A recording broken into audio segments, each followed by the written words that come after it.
আসসালামু আলাইকুম প্রিয় শিক্ষার্থীরা, আশা করি সবাই ভালো আছেন। আজকে আমরা খুব ভালো একটা ক্লাস নেব আশা করি ইনশাআল্লাহ। যদি আপনারা একটু মনোযোগ দেন খুব সহজে আপনারা পারবেন এবং পরীক্ষা আসার মতো একটা প্রশ্ন। আর ব্যাসার্ধ বিশিষ্ট একটা বৃত্তাকার লুপে আই মাত্রা তড়িৎ প্রবাহিত হচ্ছে। তো ওই লুপের অক্ষে অবস্থিত কোন একটা বিদ্যুৎ চুম্বক ক্ষেত্রের তীব্রতা বা চুম্বক ক্ষেত্রের প্রাবল্য বের করতে হবে। তাহলে আমরা কি করব? প্রশ্ন অনুযায়ী আর ব্যাসার্ধ একটা বৃত্তাকার লুপ অঙ্কন করতে হবে। তো আমার চিত্রে একটি আর ব্যাসার্ধের একটা বৃত্তাকার লুপ দেখানো হয়েছে, বৃত্তাকার লুপ বা তার দেখানো হয়েছে, যার ভিতর দিয়ে আই মাত্রা তড়িৎ প্রবাহিত হচ্ছে। শিক্ষার্থীরা কত মাত্রা তড়িৎ প্রবাহিত হচ্ছে? আই মাত্রা তড়িৎ প্রবাহিত হচ্ছে। তাহলে লুপের অক্ষের কেন্দ্র কোনটা? এইটা, ও বিন্দু। এই অক্ষের কেন্দ্র হইল ও, আর ও থেকে আমি যদি একটা রেখা অঙ্কন করি তাহলে এইটা কি? এটা হলো ওই বৃত্তাকার লুপের অক্ষ। এটা হলো অক্ষ বিন্দু আর এটা হলো অক্ষ। তাহলে এই অক্ষের উপরই আমি একটা কি নিলাম? বিন্দু নিলাম, কারণ প্রশ্ন বলছে অক্ষের উপর কোন একটা বিন্দু নিতে। এখন বিন্দুটা আমি নিলাম অক্ষের উপরে, সেই বিন্দুর নাম পি, এবং সেই বিন্দুর দূরত্ব হইল অক্ষ কেন্দ্র থেকে এক্স দূরত্বে অবস্থিত। তাহলে এই পি বিন্দুতেই আমাকে চুম্বক ক্ষেত্রের মান বি নির্ণয় করতে হবে। আচ্ছা, এখন কুণ্ডলীর উপরে একটা ক্ষুদ্র অংশ ডিএল নিই। এই পুরোটা হলো একটা কুণ্ডলী, মানে তার কুণ্ডলী, যেটার ভিতর দিয়ে আই পরিমাণ কারেন্ট প্রবাহিত হচ্ছে। ঠিক আছে, এখন এই তারের সম্পূর্ণ দৈর্ঘ্যটা কত ভাই? এল। কত? এল। এখন এই সম্পূর্ণ তারের একটা ক্ষুদ্র দৈর্ঘ্য কত? ডিএল। কথা কি বুঝতে পারছেন? এখন এই ক্ষুদ্র ডিএল তারের ভিতর দিয়ে বিদ্যুৎ যতটুকু যায় বা যতটুকু প্রবাহিত হয়, সেই প্রবাহের জন্য এই পি বিন্দুতে আমি একটা কি পাবো ভাই? চুম্বক ক্ষেত্র বি পাবো। ঠিক আছে, এখন এই বিটা হবে কি? একটা কি পাবো? একটা ক্ষুদ্র একটা ডিবি পাবো। ডিবির যে মান পাবো সেটা হলো একটা ক্ষুদ্র চুম্বক ক্ষেত্রের মান পাবো। কেন? কারণ এই ডিএলটা হলো ক্ষুদ্র, তার চুম্বক ক্ষেত্র যেটা পাবো সেটাও পাবো ক্ষুদ্র পাবো।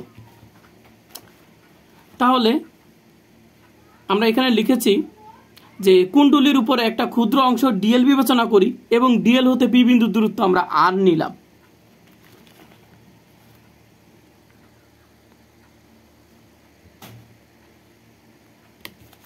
তাহলে প্রিয় শিক্ষার্থীরা দেখেন, আমরা পি বিন্দু নিলাম এবং এই ডিএল ক্ষুদ্র অংশ থেকে এই পি বিন্দুর দূরত্বটা আমাদের কত?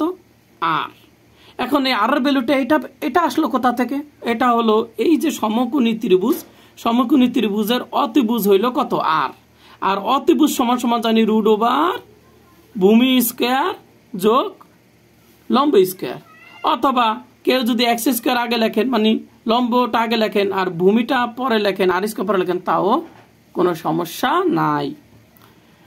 আচ্ছা, এখন দেখেন ডিএল হতে পি বিন্দুর দূরত্ব হলো আর, আর এই আর এর দূরত্ব, আর এর ভ্যালুটা আমরা কিন্তু পেয়ে গেলাম এইটা। ওকে, যেহেতু ডিএল ও আর পরস্পর লম্ব, দেখেন এই ডিএলটা কি? ডিএলটা হলো একটা ক্ষুদ্র দৈর্ঘ্য। তাহলে এইটা আছে কোন দিকে? এই দিকে। আর এইটা আছে কোন দিকে? আরটা আছে এই দিকে। দেখেন তো এদের মধ্যবর্তী কোণ কত ডিগ্রি? এটা এইভাবে থাকলো 90 ডিগ্রি। আমি যদি এমনি রাখি তাও 90 ডিগ্রি। অনেকে বাঁকা দেখে অনেকে মনে করবেন যে এটা 90 ডিগ্রি না। তো এটা যদি আমি এইভাবেও রাখি তাহলে কত ডিগ্রি কোণ? 90 ডিগ্রি। কথা কি বুঝতে পারছেন? 90 ডিগ্রি। তাহলে দেখেন ডিএল ও আর পরস্পর কিন্তু লম্ব, তাই ডিএল অংশের জন্য পি বিন্দুতে চুম্বক ক্ষেত্রের যে মান হবে, তাহলে এই ডিএল অংশের জন্য যে পি বিন্দুতে যে চুম্বক ক্ষেত্রের মান হবে সেই মানটা হবে বার্ট-সাবার্টের সূত্র অনুসারে। বার্ট-সাবার্টের সূত্রটা আমরা কি এইটা কি দেখেছি নাকি দেখি নাই? যারা আগের ক্লাস করেছেন তারা দেখেছেন। এখন এই সূত্রটা হলো আসলে ভেক্টর রূপ, বার্ট-সাবার্টের সূত্রের ভেক্টর রূপ। আমি কিন্তু আপনাদের ভেক্টর রূপ কিন্তু দেখিয়েছি যারা ক্লাস করেছেন। ঠিক আছে, এটা কিন্তু ভেক্টর রূপ লিখেছি আমি। ঠিক আছে, সাধারণ সমীকরণ না, ভেক্টর রূপটা লিখেছি। ওকে, এখন ভেক্টর রূপ তো আমি লিখলাম। এখন ডিএল এবং আর এরা পরস্পর কি লম্ব। তাহলে ডিএল এবং আর যখন আমি ভেক্টর চিহ্ন উঠিয়ে দিব, এই যে ভেক্টর চিহ্ন উঠিয়ে দিলাম, এই ভেক্টর চিহ্ন যখন উঠিয়ে দিব তখন ক্রস গুণন করবো, তখন ভেক্টর চিহ্ন উঠে যাবে। তো ক্রস গুণন করলে কত হবে? ডিএল আর আর এদের ক্রস গুণন থাকার কারণে এখানে মধ্যবর্তী কোণ সাইন থিটা আসবে। এখন সাইন থিটা আসবে, সাইন 90 ডিগ্রি আমি কেন লিখলাম প্রিয় শিক্ষার্থীরা? কারণ ক্রস গুণন থাকলে তো সাইন আসে, এটা আমরা জানি, ঠিক আছে। আর ডট গুণন থাকলে কস আসে, ক্রস গুণন তাই সাইন আসছে। কিন্তু 90 ডিগ্রি হলো ডিএল এবং আর মধ্যবর্তী কোণ কত হবে? লম্বা হওয়ার কারণে 90 ডিগ্রি হবে। কথা ক্লিয়ার? ওকে, তা আমরা সমীকরণটাকে এখন আমরা কি করতে পারি, এই একটা আর এই একটা আর এর সাথে এখানের একটা আর এর সাথে কাটাকাটি করে আমি এই পি বিন্দুতে যে চুম্বক ক্ষেত্র হবে সেটা আমি কি লিখতে পারি, এই রকম রূপ ধারণ করবে, এই রকম রূপটা ধারণ করবে, এরকম রূপ কি ধারণ করবে। আচ্ছা, এখন প্রিয় শিক্ষার্থীরা এই লাইনটা আমরা পেয়ে গেলাম। এরপর দেখেন আমি কতগুলো কথা লিখেছি, ঠিক আছে। এই কথাগুলো আমি বলবো বোঝার জন্য, কথা বুঝতে পারছেন। কিন্তু আপনি যদি চান এই কথাগুলো স্কিপ করে এই লাল কথাটুকু, এই এত কথা না লিখে একটা লাল কথাটুকু লিখে দিবেন, তাহলে পরীক্ষায় লালে লাল হয়ে যাবেন, পরীক্ষা মার্ক পেয়ে যাবেন তাড়াতাড়ি, ঠিক আছে, অল্প সময়ে, যদি এইটা অ্যাভয়েড করতে চান। তো আমরা আসলে এটা পড়বো কারণ আমাদের বেসিকও জানার দরকার আছে। তাহলে দেখেন আমি আসলে লাল কথাটা পরে বলতেছি, আগে আমি এইটা লিখি যে কুণ্ডলীর উপরের ডিএল অংশের জন্য পি বিন্দুতে সৃষ্ট যে চুম্বক ক্ষেত্র সেটা ডিবি এর দুইটা উপাংশ ডিবি কজ আলফা এবং ডিবি সাইন আলফা পাবো। তো আমরা কি বলতেছি একটু খেয়াল করে দেখেন, আমরা বলতেছি এই যে ডিএল অংশ, এই যে আমরা ডিএল অংশ, এই ডিএল অংশের জন্য আমরা পি বিন্দুতে চুম্বক ক্ষেত্র পাবো, এই বরাবর আমরা একটা চুম্বক ক্ষেত্র ডিবি পাবো। এই ক্ষুদ্র অংশের জন্য আমরা চুম্বক ক্ষেত্র ডিবিটা পাবো, কিন্তু এই ডিবি অংশের দুইটা উপাংশ থাকবে, এটা যেহেতু এটা চুম্বক ক্ষেত্র ভেক্টর রাশি, তাহলে এটা দুটো উপাংশ থাকবে। একটা হলো কি, একটা হলো অনুভূমিক বরাবর আর একটা হলো উলম্ব বরাবর। যেটা অনুভূমিক বরাবর সেটা হলো ডিবি কজ আলফা, আর আমাদের উলম্ব বরাবর যে অংশ, মানে এইটার দুইটা অংশ, একটা একটা অনুভূমিক ডিবি কজ আলফা আর একটা হলো ডিবি সাইন আলফা, দুটো অংশ ভাগ হয়ে যাবে এই চুম্বক ক্ষেত্র। ঠিক একইভাবে আমরা এই ডিএল অংশের ঠিক বিপরীত পাশে কিন্তু আবার একটা, যেটা বৃত্তাকার, ঠিক বিপরীত পাশে আবার কিন্তু আমাদের একটা ডিএল কিন্তু একটা অংশ থাকবে, এবং এই ডিএল ক্ষুদ্র অংশের জন্য কিন্তু আমাদের একটা চুম্বক ক্ষেত্র কিন্তু আবারও পি বিন্দুতে পাবো। এটাও ডিএল, এই অংশ যদি পাই ডিবি চুম্বক ক্ষেত্র পাই পি বিন্দুতে, তাহলে এটাও তো একই দৈর্ঘ্যের, তাহলে পি বিন্দুতে আমি একই চুম্বক ক্ষেত্র ডিবি পাবো, এবং এই চুম্বক ক্ষেত্র ডিবিটাও দুটো অংশে ভাগ হয়ে যাবে, একটা অনুভূমিক উপাংশ ডিবি কজ আলফা আর একটা অংশ হলো উলম্ব উপাংশ, সেটা হলো ডিবি সাইন আলফা। তো আমরা দেখতে পাচ্ছি এই অংশ দুই অংশের জন্যই আমরা যে ডিবি দুটা পাচ্ছি সেগুলো দুইটা অংশে ভাগ হয়ে যাচ্ছে, এবং দেখা যাচ্ছে চিত্র অনুসারে ওর যে দুটা অংশ আর এইটারও যে দুটা অংশ, এর ভিতরে এই দুজনের জন্য এই অংশটা কমন, এবং এই অংশের দিকটা একই দিকে, অর্থাৎ এই অংশের অনুভূমিক উপাংশ ডিবি এর দিক এই দিকে, এই অংশের এই চুম্বক ক্ষেত্রেরও একটা অনুভূমিক উপাংশ ডিবি কজ আলফা, এটার দিকও একই দিকে। যেহেতু এদের দিক একই দিকে, তাই এই পি বিন্দুতে এই দুইটা অংশের জন্য এই পি বিন্দুতে যে আমরা চুম্বক ক্ষেত্র পাবো সেইটা হইলো, এই পি বিন্দুতে যে চুম্বক ক্ষেত্র পাবো সেটা হবে আসলে ডিবি কজ আলফা, এইটাই আমরা পি বিন্দুতে চুম্বক ক্ষেত্র হিসেবে আলটিমেটলি পাবো। তাহলে আমাদের যে চুম্বক ক্ষেত্রের যে এই উলম্ব উপাংশগুলো, এগুলো কি আমরা পাবো না? হ্যাঁ, পাবো না। কেন পাবো না? কারণ এই অংশের দিকটা হলো এই দিকে আর এই অংশের উলম্ব উপাংশের দিক হলো এই দিকে, দুজনের ভ্যালু সমান, কিন্তু দিক একজনের উপর দিকে একজন নিচের দিকে হওয়ার কারণে এরা পরস্পরকে নিষ্ক্রিয় করে দেয়। তাহলে পি বিন্দুতে চুম্বক ক্ষেত্র পাবো কোনটা? ডিবি কজ আলফা, এটাই কার্যকর হবে। এখন এই কথাগুলো আমি বলে দিয়েছি কোথায়? এই কথাগুলো আমি এখানে বলে দিয়েছি, কথা বুঝতে পারছেন? যে এই কথাগুলো আমি বলে দিয়েছি, তা আপনি চাইলে এই কথাগুলো আমি মুখে যা বললাম এখানে তাই লেখা আছে, আপনি চাইলে এই কথাগুলো না লিখে শুধু ডাইরেক্ট লিখবেন চিত্র অনুসারে পি বিন্দুতে চুম্বক ক্ষেত্রে ডিবি কজ আলফা উপাংশ শুধু কার্যকর হবে। এখন আমি দেখাইছি শুধু এই অংশটুকু কেন কার্যকর হবে, কারণ এটার দিক একই দিকে, ঠিক আছে। সাইন আলফার দিক হলো বিপরীত দিকে, ওরা পরস্পর নিষ্ক্রিয় করে দেয়। যে কথাগুলো আমি এখানে বলে দিয়েছি, আপনি পরীক্ষার হলে এই সমীকরণটা লিখবেন, এই লাল লাইনটা লিখবেন।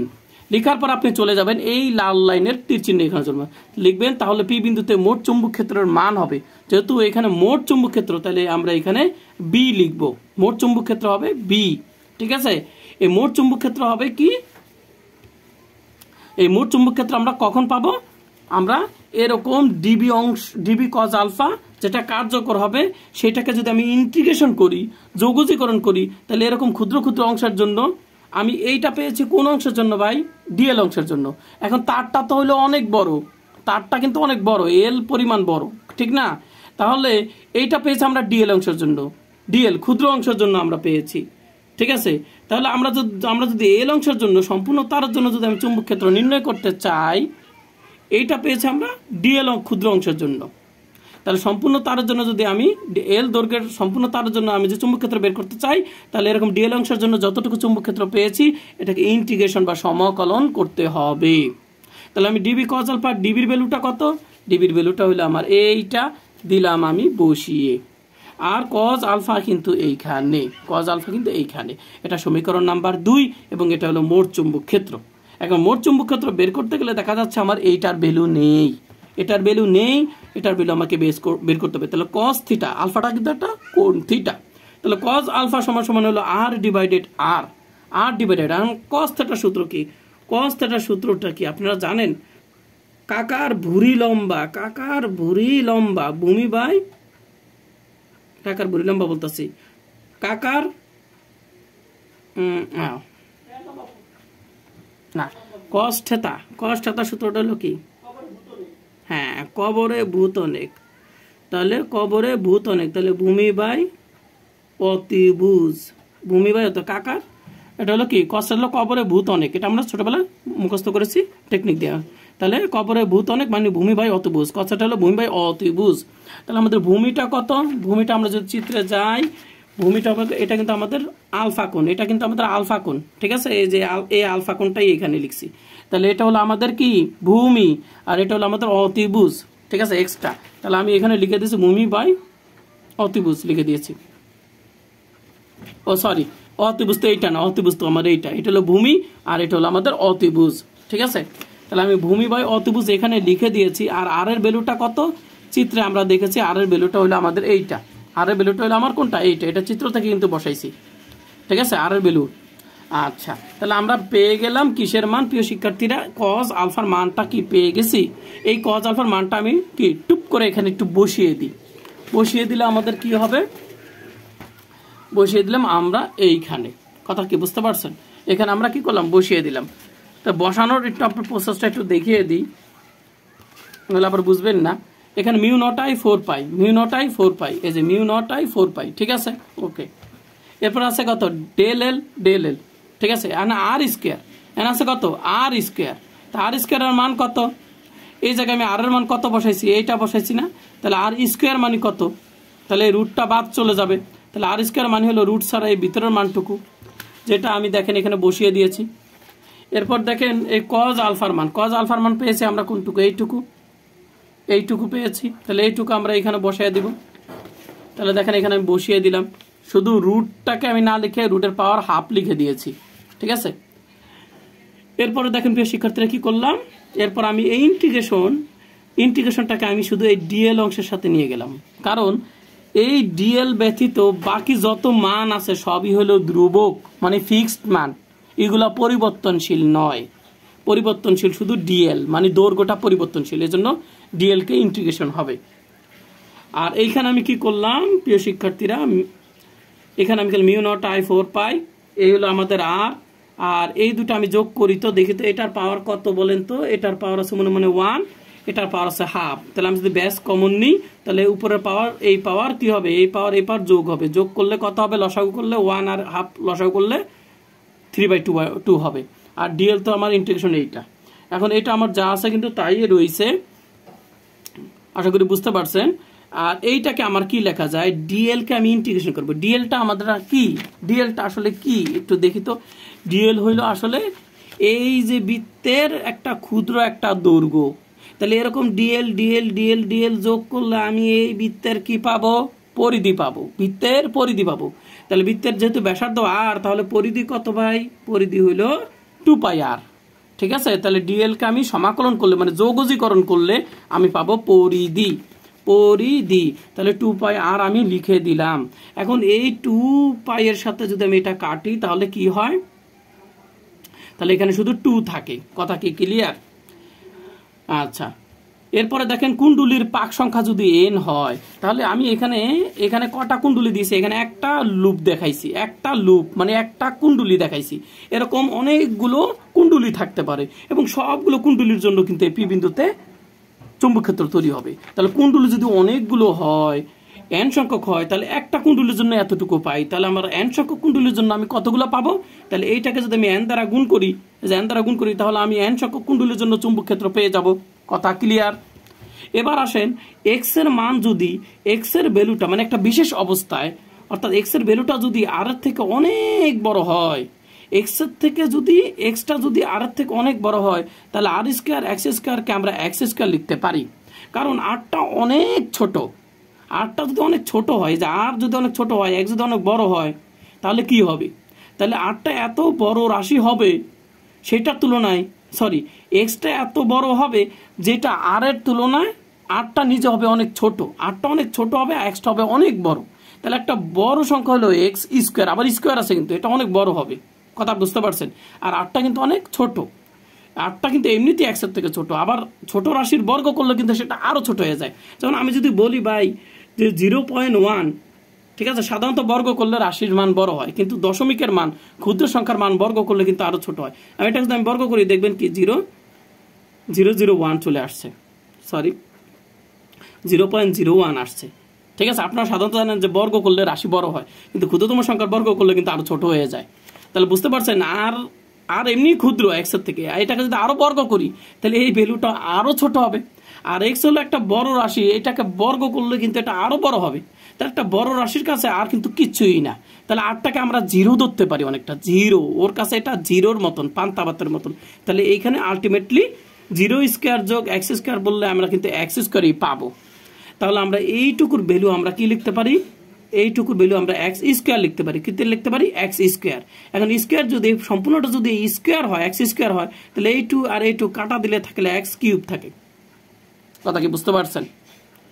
আচ্ছা, এরপর আমি কি করতেছি প্রিয় শিক্ষার্থীরা একটু খেয়াল করে দেখেন। এরপর আমার মিউ নট এন আই আছে, তারপর আমরা এখানে কি করলাম, এখানে উপরে একটা আমরা পাই লিখলাম, নিচে একটা পাই লিখলাম। এখন আমি উপরে যদি লিখি তাহলে নিচেও যদি লিখি তাহলে তো লিখতেই পারি, কারণ কাটাকাটি করলে সমতা ঠিক থাকে। আচ্ছা, এটা লিখেছি কেন সেটা একটা প্রশ্ন হতে পারে। ঠিক আছে, সেটা একটা প্রশ্ন হতে পারে, সেটা একটু আমরা দেখাই। এই যে পাই আর স্কয়ার, এটা হলো তারের ক্ষেত্রফল, এটা হলো ওই তারের ক্ষেত্রফল। ঠিক আছে, পাই আর স্কয়ার এটা হলো তারের ক্ষেত্রফল। ঠিক আছে, কারণ তারের ক্ষেত্রফল হলো পাই আর স্কয়ার, এই জন্য পাই আর স্কয়ারকে আমরা এ লিখেছি, ক্ষেত্রফল মানে কত? এরিয়া, ইংরেজিতে এরিয়া বলে। কথা কি ক্লিয়ার? আচ্ছা, পরীক্ষায় প্রশ্নটা এই জায়গায় উত্তর দিলেও অনেক সময় হয়ে যায়। ঠিক আছে, এই জায়গায় উত্তরটা দিলেও হয়ে যায়। তবে অনেক সময় লুপের চুম্বক দ্বিমেরু ভ্রামক, ওই লুপের চুম্বক দ্বিমেরু ভ্রামককে প্রকাশ করে এম দ্বারা, আর এম সমান হলো এন আই এ। চুম্বক দ্বিমেরু ভ্রামককে এম দ্বারা প্রকাশ করা হয় এবং এম সমান হলো এন আই এ। তো পরীক্ষা যদি আপনাকে বলেই দেয় যে প্রমাণ করো যে এইটা, তখন তো আপনি বিপদে পড়ে যাবেন যে এইটা আসলো কোথা থেকে, এম আনবো কিভাবে, তাই না? তাহলে আপনাকে এই যে এন আই এ, এইটাই হলো আবার চুম্বক দ্বিমেরু ভ্রামক এম। তাহলে কিন্তু আপনাদের পরীক্ষা যদি এটা বলেও দেয় তাহলে আপনি এটা প্রমাণ করতে পারবেন, পাশে এটা লিখে দিতে পারেন। ঠিক আছে, তো ক্লাসটা আপনাদের কেমন লাগলো তা অবশ্যই কমেন্ট করে প্রিয় শিক্ষার্থীরা জানিয়ে দিবেন। সবাই ভালো থাকেন, সুস্থ থাকেন, আল্লাহ হাফেজ।